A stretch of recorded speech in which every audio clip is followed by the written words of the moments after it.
ஏசாயா தீர்க்கதரிசன புத்தகம் 41ஆம் அதிகாரம் 10வது வசனத்தில் நாம் வாசித்தோம். நீ பயப்படாதே, நான் உன்னுடனே இருக்கிறேன். திகையாதே, நான் உன் தேவன். நான் உன்னை பலப்படுத்தி உனக்கு சகாயம் பண்ணுவேன். என் நீதியின் வலது கரத்தினால் உன்னை தாங்குவேன். ஜெபிப்போம். கர்த்தாவே, சொல்லும் அடியேன் கேட்கிறேன். ஆமென்.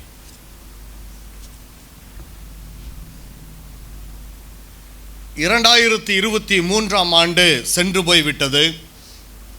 2024ஆம் ஆண்டு கடந்து வந்து விட்டது. நாட்கள் முடிந்துவிட்டது, புதிய நாட்கள் தொடங்கிவிட்டது. மாதங்கள் முடிந்துவிட்டது, புதிய மாதம் தொடங்கிவிட்டது. ஆண்டுகள் முடிந்துவிட்டது, புதிய ஆண்டு தொடங்கிவிட்டது. கர்த்தருடைய வருகையின் நாள் சமீபமாகி கொண்டிருக்கிறது. கிறிஸ்துவுக்குள் பிரியமானவர்களே, இந்த 2024ஆம் ஆண்டின் முதலாம் நாளிலே ஆண்டுடைய சமூகத்தில்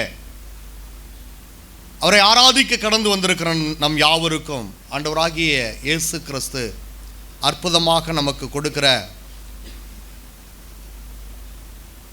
வார்த்தைகள் நம்முடைய வாழ்க்கையிலே மிகவும் பிரயோஜனமுள்ளதாகவும் நிறைவான ஆசீர்வாதத்தை அது கொண்டு வருகிறதாயும் இருக்கத்தக்கதாக ஏசாயா தீர்க்கதரிசன புத்தகம் 41ஆம் அதிகாரத்தில் 10வது வசனத்தில் உள்ள காரியங்களை கடந்த இரவு நாம் தியானித்தோம்.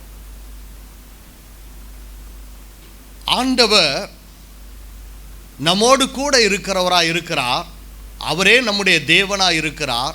அவர் நமக்கு சகாயம் பண்ணுகிறவராய் இருக்கிறார்.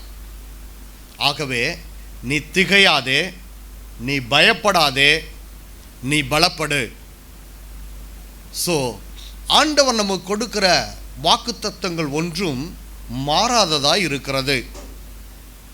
நான் கர்த்தர், நான் மாறாதவர் என்று சொல்லி அற்புதமாக ஆண்டவர் நமக்கு விளக்கி கொடுக்கிறார். நான் கர்த்தர், நான் மாறாதவர். இதை எப்படி புரிந்து கொள்ள முடியும்? இரவும் பகலும் எப்படி மாறி மாறி வருகிறதோ அதன் மூலமாய் கர்த்தர் எப்படி மாறாமல் இருக்கிறார் என்பதை புரிந்து கொள்ள முடியும். நான் நேற்றே சொன்னது போல இந்த நாளிலே நாம் இந்த வசனத்தினுடைய தொடர்ச்சியான பகுதியை நாம் படிக்க போகிறோம். என் நீதியின் வலது கரத்தினால் உன்னை தாங்குவேன் என்று சொல்லும்போது அந்த நீதி என்கிற வார்த்தையானது எபிரேயத்தில் என்ன பதத்தில் அழைக்கப்படுகிறது? ஜெடக் என்கிற பதமானது உபயோகப்படுத்தப்படுகிறது. அதனுடைய அர்த்தம் 2 காரியங்களை உள்ளடக்கியதாக இருக்கிறது. ஒன்று சேரிட்டி, இரண்டாவது ரைச்சியஸ்னஸ், அதாவது இரக்கம், நீதி. அதான் இங்கே சகாயம் என்கிற வார்த்தையில் நாம் பார்க்கிறோம். அப்போ ஆண்டவருடைய நீதி எப்படி எனக்கு கிடைக்கப்படுகிறது? அவருடைய இரக்கத்தினாலே. ஸோ இந்த வார்த்தையினுடைய தொடர்ச்சியாக நாம் எரேமியா தீர்க்கதரிசன புத்தகத்தை திருப்பிக் கொள்வோம். 23ஆம் அதிகாரம் 6வது வசனத்தை வாசிப்போம்.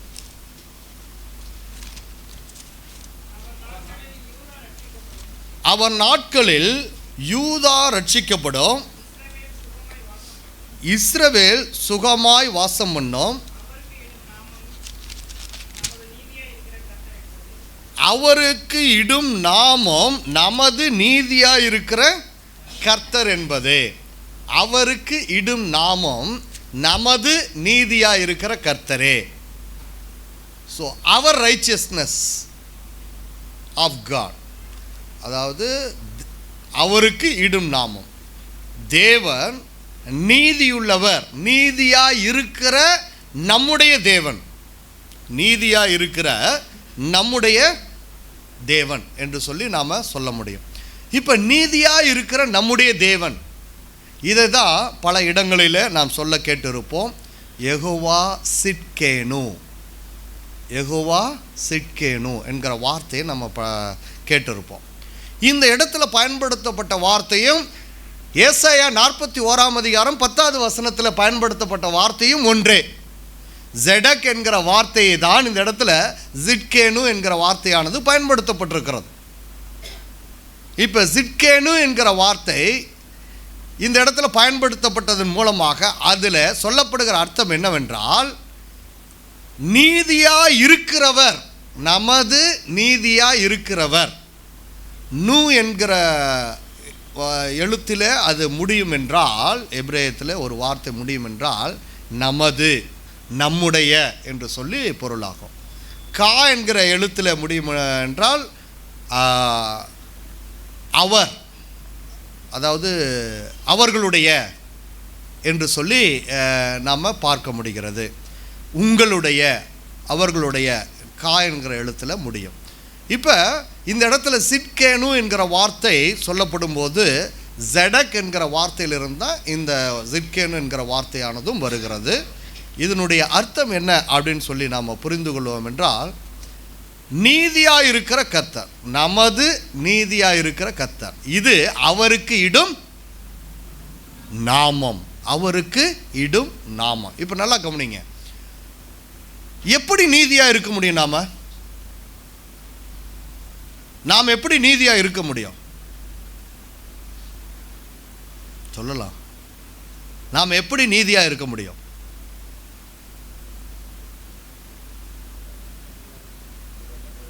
ரொம்ப யோசிக்கிறீங்க. தேவனுடைய வார்த்தை நமக்குள்ளாக இருக்கும்போது, அவர் கட்டளைகளுக்கு கீழ்ப்படியும் போது,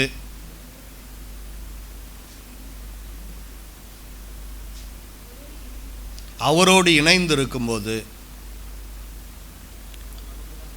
அவர் நமக்குள்ளாக வாசம் பண்ணும்போது, இது எல்லாமே ஒரு விதமான நம்முடைய பார்வையில் நீதியாக இருப்பதை குறித்ததான அடையாளமாக இருக்கிறது. ஆனால் இந்த இடத்துல நீதி என்று சொல்லப்படுகிற காரியம் ஏதோ சொல்கிறாங்க, என்னம்மா?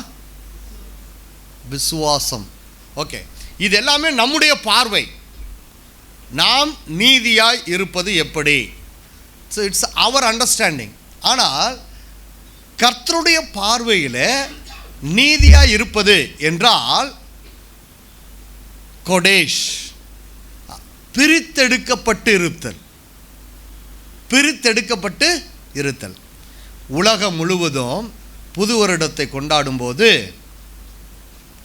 அவரவர்கள் பாணியில் ராத்திரியில் கூடி ஆட்டம் போட்டு கேக்குகளை வெட்டி கொண்டு பலவிதமான இன்னிசை நிகழ்ச்சிகளை நடத்தி கொண்டு பலவிதமான வண்ணமயமான விளக்குகளை வைத்து கொண்டு ஆட்டம் பாட்டத்துடன் பலவிதமான கொண்டாட்டங்கள், இது ஒரு பக்கம். ஆனால் பிரித்தெடுக்கப்பட்ட கூட்டம் கர்த்தரை தேடி கர்த்தருடைய வார்த்தைக்கு கீழ்ப்படிந்து நடக்கும்படியாக, கர்த்தருடைய சத்தத்தை கேட்கும்படியாக கடந்து வந்து அவருடைய சமூகத்தில் நேரத்தை கழிக்கிறது. இப்போ புரியுதுங்களா? நீதி என்னுடைய, நான் பார்க்கிற விதம், கர்த்தர் பார்க்கிற விதம். ஸோ என்னுடைய அண்டர்ஸ்டாண்டிங், இந்த நீதி எப்படி இருக்கிறது, தேவன் எப்படி என்னை பார்க்கிறார், பிரித்தெடுக்கப்பட்ட கூட்டமாய் நாம் காணப்பட வேண்டும். அடுத்து ரெண்டாவது, நீதி என்று சொன்ன உடனே நாம் பல நேரங்களில் எது சரி எது தவறு என்பதை சொல்ல ஆரம்பித்து விடுகிறோம். கரெக்ட் தானே? ஒரு காரியம் நடக்குது அப்படின்னா, இப்போ இது சரியாக இருந்துச்சு, இது தப்பாக இருந்தது. ஸோ இது நம்முடைய அண்டர்ஸ்டாண்டிங். இன்றைக்கி டிக்ஷனரி எடுத்து பார்த்தோம்னா ரைச்சியஸ்னஸுக்கு கொடுக்கப்படுகிற அர்த்தம் தான், ability to take right decision. So ஒருவர் சரியான முடிவுகளை எடுக்க அவருக்கு கொடுக்கப்படுகிற ஒரு தகுதி அப்படின்னு சொல்லி சொல்லப்படுது. இப்போ ரைச்சியஸ்னஸ் என்று சொல்லப்படும், நீதி என்று சொல்லப்படும் போது இது மனிதனிடத்திலிருந்து காணப்படுகிற சரியான முடிவுகளை எடுக்க மனிதனால் உண்டாக்கப்படுகிற ஒரு நிலை என்று சொல்லி பார்க்கப்படுது. ஆனால் தேவன் சொல்லுகிற இந்த நீதி என்கிற இந்த பதத்தில், ஜெடக் என்கிற பதத்தில் நாம் பார்க்க முடிகிறது, விசுவாசத்தின் மூலமாக உண்டாகிறது. விசுவாசத்தின் மூலமாக உண்டாகிறது. ஸோ நாம் சரியான முடிவு எடுப்பதல்ல, நம்முடைய விசுவாசம் நம்மை சரியான முடிவை எடுக்க வைக்கிறது. நான் வித்தியாசம் சொல்கிறது புரியுதுங்களா? நீதி என்பதற்கு நம்முடைய அண்டர்ஸ்டாண்டிங், தேவனுடைய பார்வை. மூன்றாவது, நீதி என்பது நம்முடைய பார்ட்டில் எதுவுமே கிடையாது. ஏன்னா நாம் நீதியாகவே இருக்க முடியாது. எங்கேயாவது ஒரு இடத்துல ஒரு சின்ன பார்ஷியாலிட்டி உள்ளே வந்துடும். நம்ம சொல்ல முடியுமா 100% நாம் நீதிமான் சொல்ல முடியுமா? நீதியாக இருக்கிறோன்னு சொல்ல முடியுமா? இல்லை. எங்கேயாவது ஒரு சின்ன பார்ஷியாலிட்டி வந்துடும். ஏதாவது ஒரு இடத்துல சின்ன காரியம் ஓட்டிகிட்டு இருக்கோம். அதை நம்மால் தெரிந்தோ தெரியாமலோ அது அப்படியே கூடயே வந்துடும். ஸோ நம்முடைய நீதி எப்போதும் குறைவுள்ளதாக காணப்படும். அதனால் நீதியாக இருத்தல் நம்முடைய பகுதி அல்ல, மாறாக இட் இஸ் ஹிஸ் பார்ட். நீதி என்பது தேவனால் கொடுக்கப்படுகிற ஒரு காரியம், தேவனால் கொடுக்கப்படுகிற நீதி. அடுத்தது, நாம் மற்றவர்களை நியாயம் தீர்க்கிற காரியம் நீதி அல்ல, மாறாக நம்மை நீதிமான் என்று சொல்லி அறிவிக்கப்படுகிற காரியமே நீதியாக இருக்கிறது. நாம் நம்மை அல்லது மற்றவர்களை நீதிமான் என்று சொல்லி நியாயம் தீர்க்கிற காரியம் அல்ல நீதி, மாறாக இயேசு கிறிஸ்து அழகாக சிலுவையிலே நிறைவேற்றி முடித்த காரியத்தை அப்போஸ்தலனாகிய பவுல் ரோமர் திருச்சபைக்கு எழுதும்போது அழகாக எழுதியிருக்கிறார். 3ஆம் அதிகாரம் 4ஆம் அதிகாரம் வரிசையாக நாம் படித்தோம் என்றால் அது சொல்லப்படுது. ஸோ நீதியாக எண்ணப்படுகிற காரியம் இது எனக்கு நீதியாக எண்ணப்பட்டது. It is not infused righteousness. உனக்குள்ளே செலுத்தப்பட்ட நீதி அல்ல, மாறாக உன்னை நீதிமானாக ஆண்டவர் கருதுகிறார். ஏன்னா உள்ள எல்லா அசிங்கமும் அப்படியே தான் இருக்குது. உள்ள என்ன இருக்குது? எனக்குள்ள இருக்கிறதெல்லாம் அப்படிதான். அதானே ஏதேன் தோட்டத்தில் நடந்துச்சு. ஆண்டவர் ஆதாம்கிட்டையும் ஏவாள்கிட்டையும் கேட்குறாரு, எங்கே இருக்கிறேன்றாரு. அந்த இடத்துல நான் நிர்வாணமாக இருக்கிறேன்றா. உடனே நிர்வாணமாக இருக்குன்னு சொன்னது யாரு அப்படின்னு, நீ சாப்பிடக்கூடாதுன்னு சொன்ன பழத்தை சாப்பிட்டுட்டோம் ஆண்டவரே. சரி, விடுதலை என்ன? நிர்வாணத்தை மூட வேண்டும். அதனால் ஒளிந்துட்டு இருக்கிறீங்க. இப்போ நிர்வாணம் மூடப்பட என்ன பண்ண விடும்? ஆட்டுக்குட்டியானது அடிக்கப்பட வேண்டும். ஆட்டுக்குட்டியானது அடிக்கப்பட்டு அதனுடைய உடையானது நமக்கு கொடுக்கப்படுகிறது. ஆதாமுக்கும் ஏவாளுக்கும் கொடுக்கப்பட்டது. அவருடைய நிர்வாணம் மூடப்பட்டது. இப்போ நிர்வாணம் நீக்கப்பட்டதா மூடப்பட்டதா? மூடப்பட்டது. நம்முடைய பாவங்கள் நீக்கப்படவில்லை, மாறாக மூடப்பட்டது. நீதிமானாக நாம் கருதப்படுகிறோம். பிதாவின் முன்னிலையிலே நாம் நீதிமானாக கருதப்படுகிறோம். இன்னும் சிம்பிளாக சொல்லணும்னா, நான் 1 லட்ச ரூபா பணம் வாங்கியிருக்கிறேன், என்னால் கட்டவே முடியல, வேதனையோடு கஷ்டத்தோடு இருக்கிறேன். எனக்காக கிங் பிரதர் வராரு, முன்னாடி வந்து கவலைப்படாதீங்க பாஸ்டர் நான் கட்டிடுறேன் அப்படின்னு சொல்லிட்டு எனக்காக அந்த காசு கட்டுறாரு, முன்னாடி கட்டுறாரு. கட்டின உடனே அந்த இடத்துல நான் என்ன ஆகிறேன்? நீங்கள் எனக்கு கொடுக்க வேண்டாம், நான் கட்டிடுறேன் அப்படின்ன உடனே நான் என்ன ஆகிறேன்? அதுலேருந்து விடுதலை ஆகிறேன். ஆனால் நான் பட்ட கடன் என்கிட்ட தானே இருக்குது. நான் 1 லட்ச ரூபா கடன் பட்டவன் தான். ஆனால் அதிலிருந்து விடுதலை ஆக்கப்பட்டு நான் குற்றவாளி இல்லை என்பதை இங்கே காட்டப்படுகிறது. அவ்வளோதான். ஸோ இந்த கடன் இனிமேல் எனக்கு இல்லை, அவருக்கும் எனக்கும் கடன் இல்லை. ஆனால் எனக்கும் இவருக்கும் ஒரு கடன் இருக்குது. அது ஒரு அன்பின் பிணைப்பான கடன். எனக்காக அவர் கடன், என்னுடைய கடனை தீர்த்திருக்கிறாரே.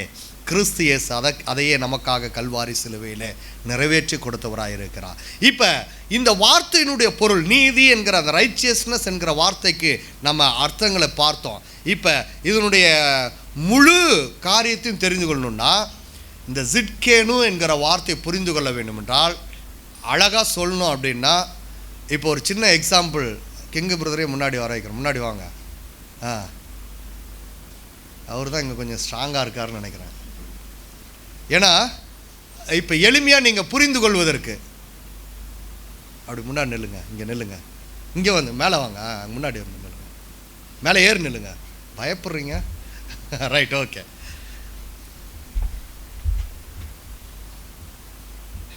இப்போ இவர் மேலே நான் சாய்ந்து நிற்கிறேன், என்ன ஆக முடியாது, நான் கீழே விடமாட்டேன், நான் விடமாட்டேன். அதே நான் ரொம்ப சோர்ந்து போய் இருக்கிற நேரத்தில், கவலையா இருக்கிற நேரத்தில், நான் வேதனையோடு துன்பத்தோடு பலனிழந்து நிற்கிற நேரத்தில் தடுமாறிட்டு இருக்கும் போது அப்படியே நான் தனியா நின்னா என்ன ஆவேன்? விழுந்துருவேன். ஆனா அதே சமயம் தடுமாறிட்டு நிற்கும் போது விடமாட்டேன். நங்கூரமாக நிறுத்தப்படுகிற கிறிஸ்து என்னுடைய வாழ்க்கையில இருக்கும் போது அவர் என்னுடைய நீதியுள்ள கர்த்தராய் இருக்கிறார். ஆமென். Thank you. அதாவது ஒரு கடப்பாறையை நிறுத்தி வைத்து அதன் மீது நன்றாக ஆழ ஊன்றப்பட்ட கடப்பாறையின் மீது நான் சாய்ந்திருக்கும் போது நான் விழ முடியாது. ஆழமாக ஊன்றப்பட்ட ஒரு மரத்தின் மீது நான் சாய்ந்திருக்கும் போது விழமாட்டேன். அதே சமயம் சோர்வாக இருக்கிற நேரத்தில் நான் தனியாக அப்படியே நடந்து போயிட்டு இருந்தேன்னா அப்படியே கண்ணெல்லாம் அப்படியே மிஸ்ஸுன்னு இருக்கும். ஐயோ எங்கேயோ விழுந்துருவோம் போல இருக்குதே, யாரா வந்து எனக்கு ஏதாவது உதவி செய்வாங்களா தேடுகிற நேரம், அங்கே கிறிஸ்து எனக்காக காத்திருக்கிறார், எனக்காக காத்திருக்கிறார், எனக்காக அவர் முன்னே காத்திருக்கிறார். அவருடைய கரம் என்னை தாங்கி கொண்டிருக்கிறது. அந்த நேரத்தில் தான் நான் பார்க்க முடியும், ஆண்டவர் தம்முடைய கரத்தினால் என்னை தாங்கி கொண்டு இருக்கிறார். கல்வாரி சிலுவையில விரித்த அந்த கரம் என்னை அப்படியே தாங்கி கொண்டிருக்கிறது. ஜிட்கேனு, யெகோவா ஜிட்கேனு, என்னை தாங்குகிறவர். நான் அவர் மீது சாய்ந்து நிற்க, லீனிங் ஆன் ஜீசஸ் கிரைஸ்ட், கிறிஸ்துவின் மீது நான் சாய்ந்து நிற்கிறவனாய் காணப்பட வேண்டும். அதுதான் எனக்கு கிறிஸ்துவின் நீதியை கொடுக்கக்கூடியதாக இருக்கும். ஏன்னா என்னுடைய நீதி அல்ல, நான் பலகீனமானவன், நான் சோர்ந்து போயிருக்கிறவன், நான் ஒன்றுமில்லாதவன், நான் குப்பையிலிருந்து எடுக்கப்பட்டவன், எனக்கு ஒன்றுமே இல்லை, என்னால் நிச்சயமாக அழிந்து போகக்கூடிய சூழ்நிலையில் தான் நான் காணப்படுகிறேன். ஆனால் எனக்காக கிறிஸ்து நிற்கிறார், நான் அல்ல, கிறிஸ்துவே எனக்காக நிற்கிறார் என்று சொல்லக்கூடிய அந்த பதம்தான் ஜிட்கேனு. ஜிட்கேனு, என் கர்த்தர் நீதியுள்ள கர்த்தரா எனக்காக நிற்கிறார்.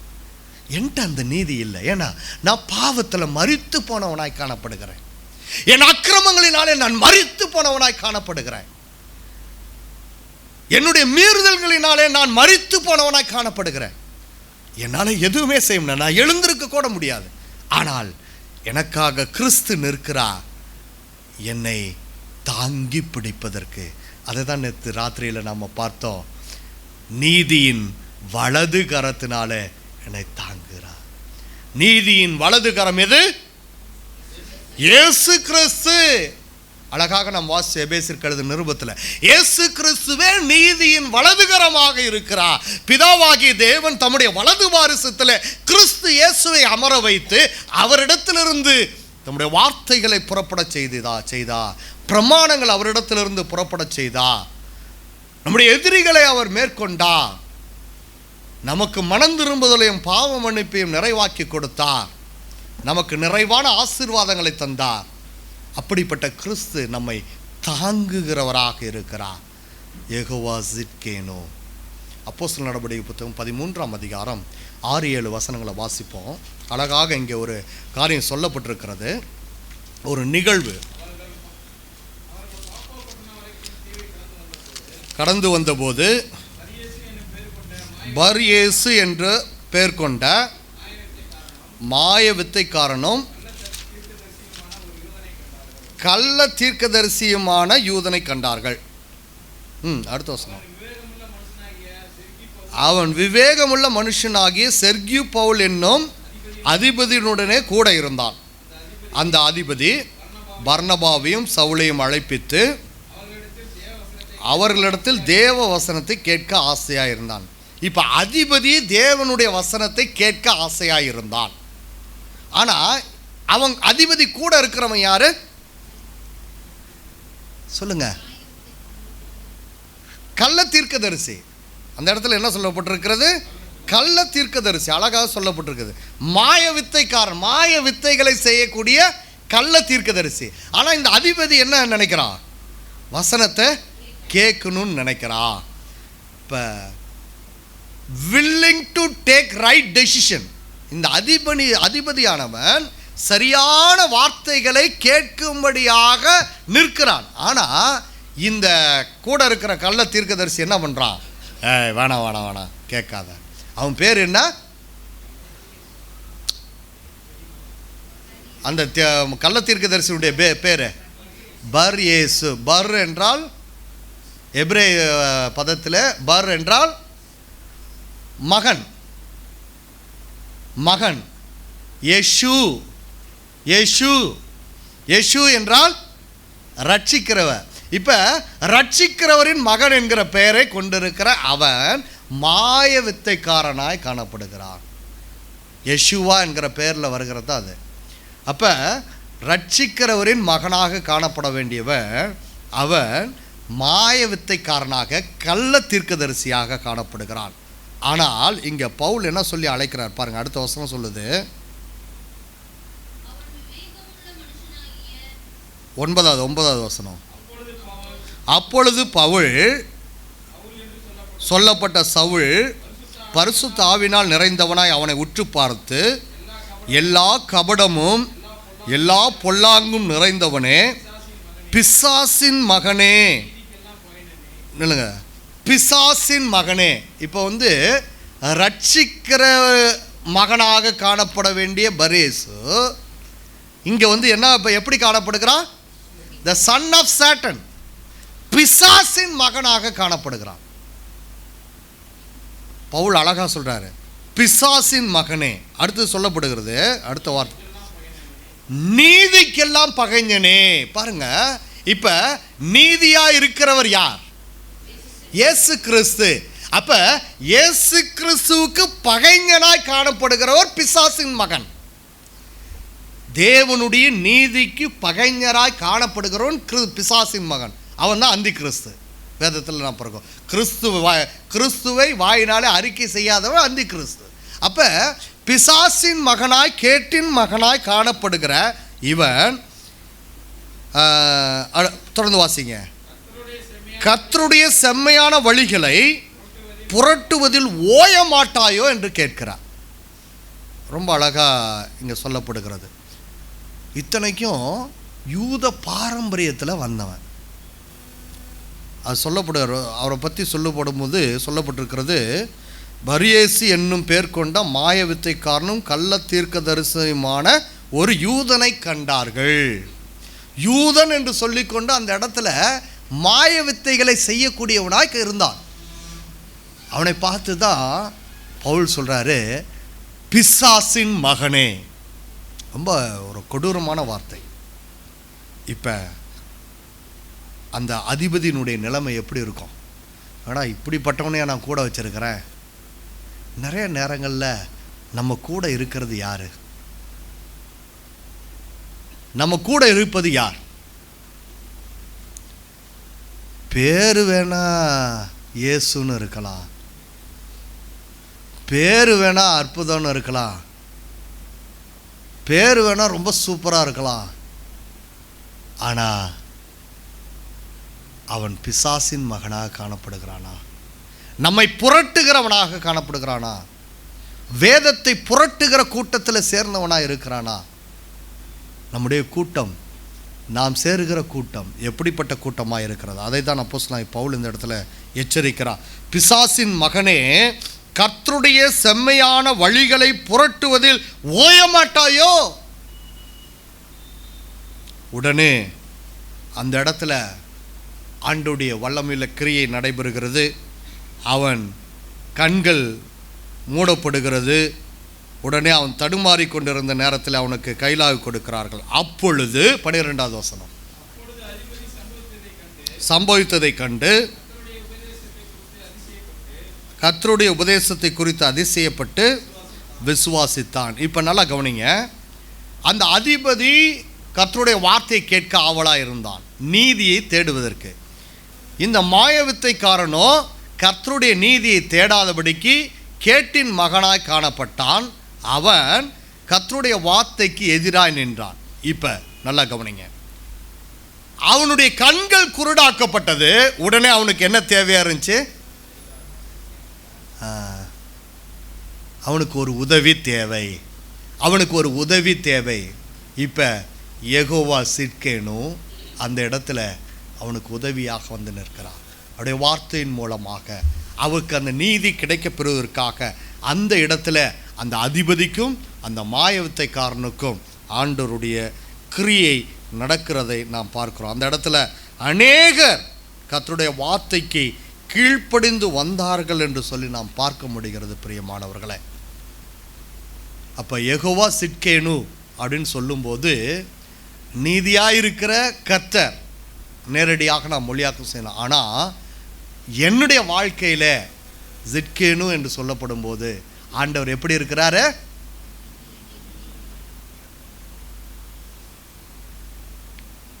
நான் சார்ந்து நிற்கிற நீதியுள்ள கர்த்தர். அவர் மீது சார்ந்து நிற்கிற சார்ந்து என்று சொல்லி அவர் மீது நான் சாய்ந்து நிற்கிறேன். ஏன்னா என்னால் ஒன்றுமே செய்ய முடியாது, அவ்வளோதான். அவர் என்னை தாங்கி பிடிக்கிற நீதியுள்ள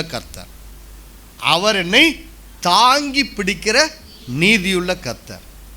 என்னை கீழே விழாமல் என்னை தாங்கி கொண்டிருக்கிற நீதியுள்ள கர்த்தர். இப்போ எஸ்ஐயா 41 அதிகாரத்தை திருப்பிக் கொள்வோம். இப்போ அந்த 10வது வசனத்தை வாசிங்க. நீ பயப்படாது, நான் உன்னுடனே இருக்கிறேன். திகையாதே, நான் உன் தேவன். நான் உன்னை பலப்படுத்தி உனக்கு சகாயம் பண்ணுவேன். என் நீதியின் வலதுகரத்தினால் உன்னை தாங்குவேன். என் நீதியின் வலதுகரம் இப்போ உன்னை தாங்குகிறது. நான் யெகோவா சிட்கேனுவாக வந்து உன்னை தாங்கி பிடிக்கிறவனாக வந்து உனக்கு கைலாகு கொடுக்கிறவனாய் வந்து அந்த இடத்துல வந்து நின்று உன்னை கீழே விழாதபடி பாதுகாக்கிறேன். நீ அழிந்து போகாதபடி உன்னை பிடித்து கொள்ளுகிறேன். நீ விழுந்து போகாதபடி உன்னை மீட்டு கொள்ளுகிறேன். நீ மரித்து போகாதபடி உன்னை உயிர்ப்பிக்கிறேன். யோவான் கர்த்தருடைய பிரசன்னத்தில் நாம் நேற்று வாசித்த வெளிப்படுத்தின விசேஷத்தில் விழுந்து மரித்தவனை செத்தவனை போல விழுந்தான். எது அவரை எழுப்பினது? கர்த்தருடைய வலதுகரம். 17-18 வசனங்களில் வாசிக்கிறோம். வெளிப்படுத்தல் 1:17-18. அவருடைய வலதுகரம் தொட்டு அவரை எழுப்பினது. நான் மரித்தவனாய் காணப்படும் போதும் என்னை எழுப்புகிறது அவருடைய வலதுகரம். ஸோ அவருடைய வலதுகரம் என்று சொல்லப்படும் போது அது இயேசு கிறிஸ்துவையே குறிக்கிறது. இயேசு கிறிஸ்துவே நம்முடைய வலதுகரமாக இருந்து நம்மை தாங்கி பிடிக்கிறவராய் இருக்கிறார். நமக்கு எல்லா நிலைகளிலும் உதவி செய்கிறவராய் இருக்கிறார். நம்மை தீங்குக்கு விடாதபடி பாதுகாக்கிறவராய் இருக்கிறார். நம்மோடு கூட இருக்கிறவராக இருக்கிறார். நமக்கு சகாயம் பண்ணுகிறவராய் இருக்கிறார். நம்மை என்றென்றைக்கும் ரட்சிக்கிற தேவனாய் இருக்கிறார். மனம் திரும்புவதற்கு ஏதுவாகவும் பாவத்திலிருந்து விலகி நடக்கவும் நம்மை கண்டித்து உணர்த்துகிறவராய் இருக்கிறார். பிரியமானவர்களே, இந்த 2024ஆம் ஆண்டு நமக்கு எப்படிப்பட்ட ஆசீர்வாதத்தை கொண்டு வரப்போகிறது? என்னுடைய வாழ்க்கை கிறிஸ்துவை மையமாக, கிறிஸ்துவை சார்ந்த ஒரு வாழ்க்கையாக காணப்படுகிறதா? அல்லது கிறிஸ்துவின் பெயரை தாங்கிக் கொண்டு மாயவித்தைக்காரனை போல நான் தெரிந்து கொண்டிருக்கிறேனா? இந்த உலகத்திற்கு வெளிச்சத்தை கொடுக்கிறவனாய் நான் காணப்படுகிறேனா? அல்லது இருளாக்குகிறவனாய் கடந்து சென்று கொண்டிருக்கிறேனா? ஆண்டவர் மனம் திரும்புதலை விரும்புகிறார். பயப்படாதே, திகையாதே, பலப்படு. நான் உன் தேவன், நான் உன் கூட இருக்கிறேன், உனக்கு நான் சகாயம் பண்ணுகிறேன். நீதியின் வலது கரத்தினால் உன்னை தாங்குவேன். உனக்கு எதிராய் நிற்கிற சகல காரியங்களும் மாறும் என்று சொல்லப்படுது. நான் பூமியின் கடையாந்திரங்களிலிருந்து உன்னை எடுத்து அதன் எல்லைகளிலிருந்து அழைத்து வந்து நீ என் தாசன், நான் உன்னை தெரிந்து கொண்டேன், நான் உன்னை வெறுத்து விடவில்லை என்று சொன்னேன். இதோ உன்மேல் எரிச்சலாய் இருக்கிற யாவரும் வெட்கி லட்சிய அடைவார்கள். உன்னோடு வழக்காடுகிறவர்கள் நாசமாகி ஒன்றுமில்லாமல் போவார்கள். உன்னோடு போராடினவர்களை தேடியும் காணாதிருப்பாய். உன்னோடு யுத்தம் பண்ணின மனுஷன் ஒன்றுமில்லாமல் இல்பொருள் ஆவார்கள். உன் தேவனாயிருக்கிற கர்த்தராகிய நான் உன் வலதுகையை பிடித்து பயப்படாதே, நான் உனக்கு துணை நிற்கிறேன் என்று சொல்கிறேன்.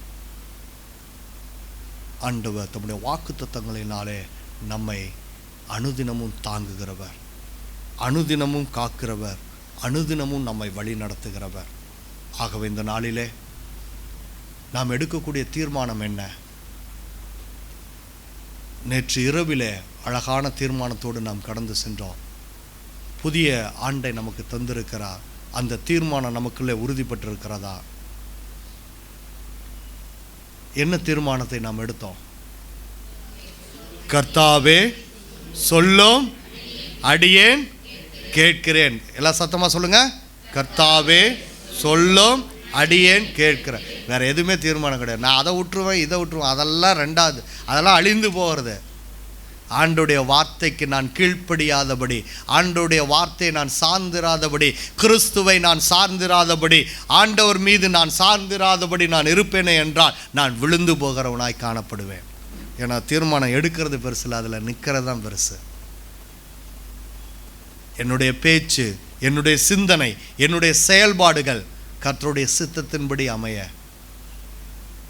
இந்த தீர்மானத்தில் உறுதியாக நிற்க ஆண்டவர் பலன் தரும்படியாக கர்த்தரிடத்தில் ஒப்பு கொடுப்போம். ஆண்டவர் நமக்கு கிருபை செய்வார். மகனே பயப்படாதே, நான் உன்னோடு கூட இருக்கிறேன். திகையாதே, நான் உன் தேவன். உன்னை பலப்படுத்தி உனக்கு சகாயம் பண்ணுவேன். என் நீதியின் வலது கரத்தினால் உன்னை தாங்குவேன். ஆண்டவர் என்றென்றைக்கும் மாறாதவர். அவருடைய நீதியின் வலது கரத்தினால் தாங்குவேன் என்று சொல்லியிருக்கிற கர்த்தர் சோர்ந்து போகாதபடி, மனமடிவடியை அடையாதபடி, விழுந்து போகாதபடி கர்த்தரை நோக்கி பார்ப்போம். கிறிஸ்துவை சார்ந்து நிற்போம். அவருடைய வார்த்தை நமக்குள்ளிருந்து கிரியைகள் செய்யட்டும். அவருடைய நீதி நமக்குள்ளாக காணப்படட்டும். அவர் என்றென்றைக்கும் நம்முடைய ஜிட்கெனுவாக காணப்படட்டும். நாம் சாய்ந்து நிற்கிற ஸ்தலமாக ஆண்டவர் காணப்பட்டோம். அதுக்காக தான் கரங்களை விரித்து கல்வாரி சிலுவையில் அவர் அடிக்கப்பட்டவராய் நம்மை நோக்கி பார்க்கிறார். அவரை நோக்கி பார்ப்போம். நாம் வெட்கப்பட்டு போவதில்லை. ஆண்டவருடைய கிருபை நம்மை தாங்குகிறதா இருக்கிறது. ஆகவே இந்த புதிய ஆண்டிலே நிறைவான ஆசீர்வாதங்களை நாம் பெற்றுக்கொள்வதற்கு ஏதுவாக நாமே ஒப்பு கொடுப்போம். தேவன் நம்மை ஆசீர்வதித்து வழி நடத்துவார், நம்மை தாங்குவார், நம்மை தப்புவிப்பார். கர்த்தர் தாமே நம்மை வழி நடத்துவாராக. ஆமென்.